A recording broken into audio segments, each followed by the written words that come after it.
दोस्तों, आज आपके पास जो कुछ भी है वो इसलिए नहीं है कि आपकी किस्मत में इतना ही लिखा था या फिर आपकी किस्मत ही खराब है, बल्कि वो इसलिए है क्योंकि आप इतना ही डिजर्व करते हैं। दोस्तों, यह प्रकृति बड़ी ही न्यायप्रिय है।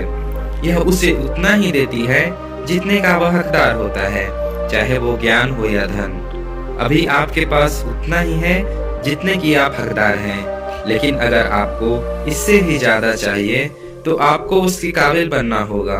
दोस्तों, ऐसा कौन सा गुण है जो आपको काबिल बनाता है? क्या आप उस गुण के बारे में जानना चाहते हैं? अगर आप जानना चाहते हैं तो आप गौतम बुद्ध के जीवन की इस कहानी को ध्यान से सुनिए। दोस्तों, इस कहानी को सिर्फ समझिएगा मत, बल्कि इस कहानी को अपने भीतर उतर जाने दीजिए। तो बिना समय को गवाए चलिए इस कहानी की शुरुआत करते हैं।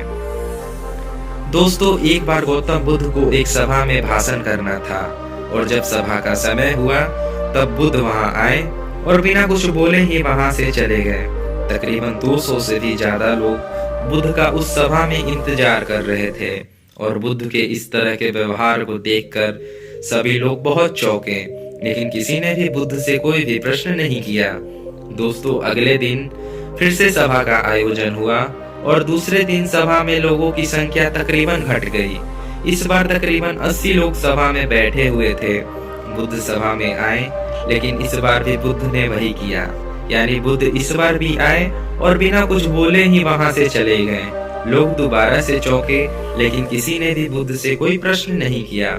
अगले दिन सभा का आयोजन फिर से किया गया, लेकिन इस बार सभा में लोगों की संख्या और घट गई। इस बार सभा में केवल 50 लोग ही आए हुए थे। बुद्ध सभा में फिर से आए और उन्होंने इधर उधर देखा और बिना कुछ बोले ही सभा से चले गए। उसके बाद कुछ लोग क्रोधित भी हुए क्योंकि लोगों ने अपना काम छोड़कर आया था यहाँ पर, लेकिन किसी ने भी बुद्ध से कोई प्रश्न नहीं किया। अगले दिन फिर से सभा का आयोजन हुआ।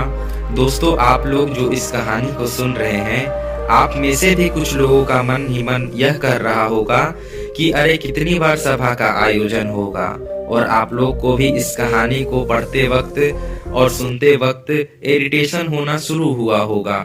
और जिन जिन लोगों को भी इरिटेशन होनी शुरू हो गई है, उन लोगों को तो यह कहानी बड़े ध्यान से सुनना चाहिए, क्योंकि यह कहानी आपके लिए ही है। अगले दिन फिर से सभा का आयोजन हुआ, लेकिन इस बार सभा की संख्या और ज्यादा घट गई थी, यानी इस बार सभा में सिर्फ 30 लोग ही थे। फिर उसके बाद बुद्ध सभा में आए, मुस्कुराए और फिर से बुद्ध ने वही किया, यानी बिना कुछ बोले ही वहां से चले गए। इस बार भी लोग बहुत क्रोधित हुए और इस बार लोगों ने पीछे से कुछ कहा भी और गड़बड़ाया भी, लेकिन बुद्ध ने उनके किसी भी प्रश्न का उत्तर नहीं दिया। दोस्तों, अगले दिन फिर से सभा का आयोजन हुआ और इस बार लोगों की संख्या बहुत ज्यादा घट गई थी, यानी इस बार सभा में कुल मिलकर 15 लोग ही आए हुए थे।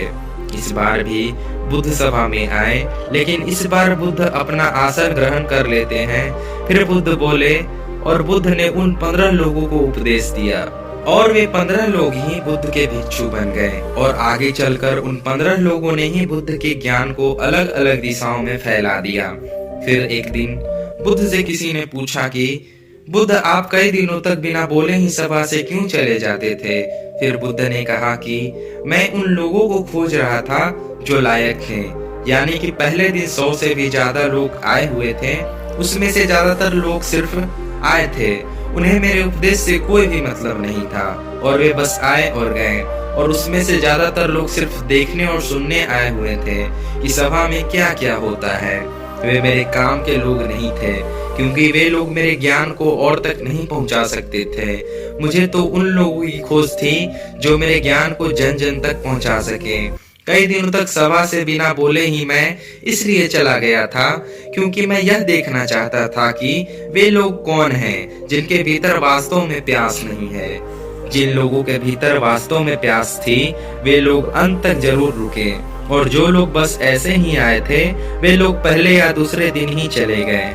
जिनके भीतर धैर्य था, उन्हें मुक्ति का मार्ग भी मिला, और जो लोग जल्दबाजी में थे, वे लोग अब घर में बैठे हुए हैं। सवाल यह नहीं है कि मैं तुम्हें क्या दे सकता हूँ, बल्कि सवाल यह है कि तुम क्या ले सकते हो। तुम्हारा पात्र कितना है, कितना बड़ा है और कितने के तुम हकदार हो। जितने में तुम हकदार हो उससे ज्यादा तुम्हें नहीं मिलेगा। फिर वह व्यक्ति बुद्ध से पूछता है कि बुद्ध लायक कैसे बने। फिर बुद्ध कहते हैं कि धैर्य के द्वारा। जिस व्यक्ति के अंदर धैर्य है वह अपने जीवन में कुछ भी पा सकता है। सभा में जितने भी लोग आए हुए थे और उसे अंत तक वहीं रुके जिनके अंदर धैर्य था। चाहे तुम्हारे जीवन में तुम्हारा लक्ष्य जो कुछ भी हो, लेकिन तुम बिना धैर्य के सफलता के चरम तक नहीं पहुंच सकते। फिर वह व्यक्ति बुद्ध से पूछता है कि कोई व्यक्ति अपने भीतर के धैर्य को कैसे बढ़ाए। बुद्ध कहते हैं कि निरंतर अभ्यास के द्वारा हम अपने भीतर के धैर्य को बढ़ा सकते हैं। जैसे कोई व्यक्ति जब ध्यान करना शुरू कर देता है तब उसका मन उसके सामने कई सारे अड़चने आ जाते हैं, तब उसका धैर्य उसे एक दिन उसके लक्ष्य तक जरूर पहुंचा देता है। फिर वह व्यक्ति बुद्ध से कहता है कि मैं समझ गया बुद्ध, मैं समझ गया, यानी मुझे धैर्य के साथ निरंतर अभ्यास करने की आवश्यकता है। दोस्तों, अब आपको समझ आ गया कि आपके पास वो क्यों नहीं है जो आप पाना चाहते हैं, क्योंकि आप उसके लायक नहीं हैं। आप लायक तभी बनेंगे जब आप अपने भीतर के धैर्य को बढ़ाएंगे। और धैर्य कैसे बढ़ेगा? धैर्य बढ़ेगा निरंतर अभ्यास के द्वारा। और अभ्यास कौन करेगा?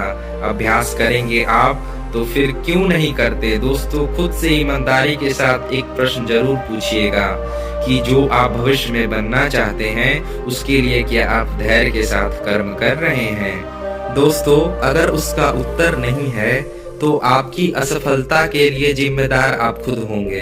दोस्तों, आज की यह गौतम बुद्ध की कथा आपको कैसी लगी जरूर कमेंट करके बताइएगा। और अगर आप लोगों को यह कहानी अच्छी लगी हो तो प्लीज हमारे चैनल को सब्सक्राइब कीजिएगा और वीडियो को अपने दोस्तों के साथ शेयर कर दीजिएगा। मिलते हैं नेक्स्ट वीडियो में।